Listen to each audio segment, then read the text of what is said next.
Mistakes that are made by every beginner drop shippers. सबसे पहले Shopify plan. भाई जो 20 रुपये का प्लान है वो 20 रुपये का ही प्लान है, 23 रुपीज़ तुम्हारे कटते हैं।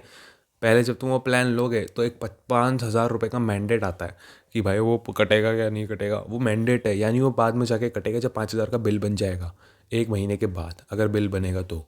पहले महीने नहीं कटेंगे तो पहले महीने ही तुम स्टोर कैंसिल कर सकते हो। ऑटो पे को ऑफ कर देना अगर यूपीआई से करा है। क्रेडिट कार्ड और डेबिट कार्ड में दिक्कत होगी तुम्हें, ठीक है, तो यूपीआई से हमेशा पे करना। और सिलेक्टिंग राइट प्रोडक्ट। भाई तुम ये प्रोडक्ट को सिलेक्ट कर दो जो बहुत ज़्यादा शाइनी है, बहुत ज़्यादा लाइक बिक रहा है और बहुत ज़्यादा मतलब खतरनाक है, कोई प्रॉब्लम सॉल्विंग फैक्टर नहीं है, अजीब सा ही प्रोडक्ट है, उसको अगर बेचोगे तो बिकेगा लेकिन डिलीवरी नहीं आएगी। तो do not sell any bullshit product जिसके पास कोई फैक्टर नहीं है, कोई इनसिक्योरिटी सेल नहीं कर रहा है, वो कुछ प्रॉब्लम सॉल्व नहीं कर रहा है, वो जिसकी डिलीवरी परसेंटेज गुड नहीं है, जिसकी डिलीवरी परसेंट एक्सेलेंट नहीं है, तो do not sell that product. And obviously अगर कोई प्रोडक्ट नया है उसको तो तुम ट्राई कर सकते हो, बट तुम्हें ये फैक्टर पता होना चाहिए कि वो प्रॉब्लम सॉल्विंग है कि या नहीं है। तुम्हारे लिए एक वीडियो बनाई है, फ्री वीडियो है, जाके देख सकते हो, यूट्यूब पे है, मेरे विनिंग प्रोडक्ट की गाइड है। थर्ड चीज़ आरटीओ। भाई तुम क्या कर रहे हो, तुम 1,000 रुपये लगाते हो और 4-5 प्रोडक्ट बेचते हो, उसमें ही आरटीओ आ जाता है, तुम्हारा ऐसा क्यों हो रहा है? तो वो चीज़ देखो कि आरटीओ के रीज़न ये है क्योंकि तुम्हारी जो आरटीओ का रीज़न ये है क्योंकि प्रोडक्ट गंदा है, प्लस तुमने जहाँ डिलीवरी हो रही है वो गलत जगह है। एक चीज़ मैं तुम्हें ध्यान से बता देता हूँ, ये जो तुम मिस्टेक करोगे, इंडिया का जो कॉर्नर्स है ना, नॉर्थ वेस्ट साउथ ईस्ट, जहाँ पर भी जाओगे तुम वहाँ डिलीवरी नहीं आएगी, यानी कॉर्नर्स पे डिलीवरी नहीं हो रही है, मिडल बीच में हो रही है डिलीवरी। तो इन सबको एक्सक्लूड कर दो और बीच में होगी ना डिलीवरी, तब डिलीवरी होगी ही होगी। तो ये चीज़ें ध्यान रखो कि आरटीओ नहीं चाहिए हमें। फिर कॉल कंफर्म करो, कॉल करके पूछो कस्टमर से, मैम सर आप अपना ऑर्डर कंफर्म करना चाहते हैं? कंफर्म, ठीक है, you will get delivery. Okay.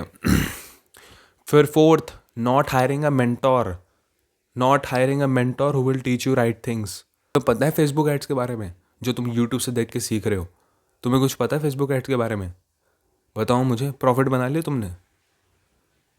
अच्छा तुम्हारे बताओ विनिंग कैंपेन कौन सा निकला है, ये बताओ विनिंग इंटरेस्ट कौन सा है तुम्हारे प्रोडक्ट का, ये बताओ विनिंग क्रिएटिव कौन सा तुम्हारे प्रोडक्ट का, सीबीओ एबीओ कैंपेन क्या होता है ये बताओ, एडवांटेज प्लस बजट ऑप्टिमाइजेशन क्या होती है बताओ, ये बताओ मुझे। फेसबुक ऐड के बारे में अगर गाइडेंस नहीं है तो नहीं कर पाओगे कुछ भी। इसलिए हायर अ कोच और हायर समथिंग, ठीक है, मेरे स्टूडेंट्स की तरह देखो, वो भी सीख रहे हैं, पहले वो सीख रहे फिर उसके बाद वो कर रहे हैं।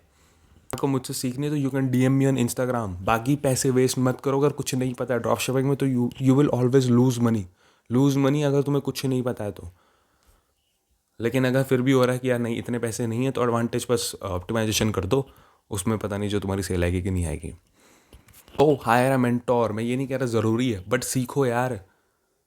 तुम फेसबुक पर पैसा लगाओगे वो तुम्हारा पैसा जाएगा ही जाएगा। जो मैंने पहले पहले गलती करी थी, मेरी पहली वीडियो देखना जिसमें लॉस करा था, जिसमें सबसे ज़्यादा व्यूज़ है, पता नहीं उसमें क्यों व्यूज़ है इतने ज़्यादा। सही जगह पैसा लगाओगे पैसा बन के ही आएगा, गलत जगह लगाओगे तो पैसा क्यों बन के आएगा ऑब्वियसली। पांचवी चीज़, फेसबुक ऐड भाई, जो भी तुम्हारा प्रोडक्ट है उसके क्रिएटिव देख लो, ठीक है, कि कौन से क्रिएटिव चल रहे हैं और उनको टेस्ट करो कि भाई कौन से क्रिएटिव में अच्छे रिजल्ट्स आए, इंटरेस्ट को देख देख कर फेसबुक ऐड सीखो, ठीक है, और इंटरेस्ट फाइंड आउट करो और टेस्टिंग में पैसा लगाओ, ठीक है, टेस्टिंग करना सीखो। क्योंकि तुम्हें नहीं पता है कि कौन सा जो क्रिएटिव है वो चलेगा, कौन सा इंटरेस्ट है वो चलेगा, तुम्हें ये नहीं पता है, तो तुम्हें ये टेस्टिंग में पैसे खर्च करने पड़ेंगे, तब जाकर तुम उसे स्केल करोगे। और ऐसे ही फेसबुक एड स्केलिंग होती है और ऐसे ही पैसा बनता है ड्रॉप शिपिंग में। छठवीं चीज़, स्टोर क्रिएशन। जो तुम्हारा स्टोर है उसे अच्छे से सेटअप करो और अच्छे से बनाओ और ट्रस्ट वर्दी बनाओ भाई अपने स्टोर को, ठीक है, उसमें रिव्यूज़ डालो, पहले ही कॉपी पेस्ट करके कहीं से उठा के रिव्यूज़ डालो, बस रिव्यूज़ डालो। थीम अच्छी यूज़ करो, वैसे थीम से इतना ज़्यादा फ़र्क नहीं पड़ता है, लेकिन अगर आप थीम अच्छी चूज़ करोगे तब अच्छे रिजल्ट्स आएंगे। स्टोर ऑप्टिमाइजेशन में एक और चीज़ बताता हूँ, एक मैंने फ्री वीडियो डाली स्टोर ऑप्टिमाइजेशन के बारे में, मास्टर क्लास, वो तुम अगर देख लोगे ना, तो मैं जो अपने स्टूडेंट्स को सिखाता हूँ वो तुम्हें मैंने फ्री में सिखा रखा हूँ, यूट्यूब पे जाके देखो। पर अपने स्टोर पे कभी भी 2 से ज़्यादा प्रोडक्ट मत रखना, 2 से ज़्यादा प्रोडक्ट कभी मत रखना।